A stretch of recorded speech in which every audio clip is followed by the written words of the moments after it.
কি অ্যাকাউন্টে এইরকম সাইবার কেস সম্বন্ধে কোনো নোটিশ এসেছে? যদি নোটিশ আসে তাহলে অতি শীঘ্রই যোগাযোগ করবেন। Bank account freeze, debit fridge করে দিবে, ক্রেডিট ফ্রিজ করে দিবে। তোমার অ্যাকাউন্টে কোনো রকম টাকা পয়সা লেনদেন হবে না।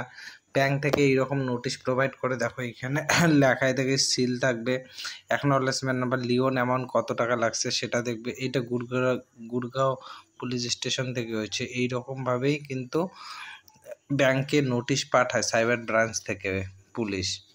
তো একটু সতর্ক থাকবেন। আর যদি ব্যাংকে না পাঠায় তাহলে আপনার ইমেলে দেখবেন এইরকম করে কোনো আসবে, আপনার অ্যাকনলেজমেন্ট নাম্বার এখানে ইমেলে দেওয়া থাকবে, ট্রানজ্যাকশন আইডি, কত টাকা হয়েছে, কত তারিখে হয়েছে, কোন জায়গা থেকে হয়েছে। এইটা যেমন তামিলনাড়ু থেকে হয়েছে, তামিলনাড়ু থেকে কিন্তু বেশিরভাগ হয়ে যায়। 1930 নম্বরে কল করে ডিটেলসটা নিতে পারবা।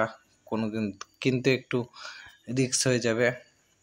আর তামিলনাড়ু পুলিশ কিন্তু খুব অ্যাক্টিভ, যখন তখন অ্যারেস্ট করতে পারে। যদি এরকম প্রবলেম হয় তাহলে কোনো উকিলবাবুর সাহায্য নিয়ে তাড়াতাড়ি কেসটা সর্ট আউট করে দাও।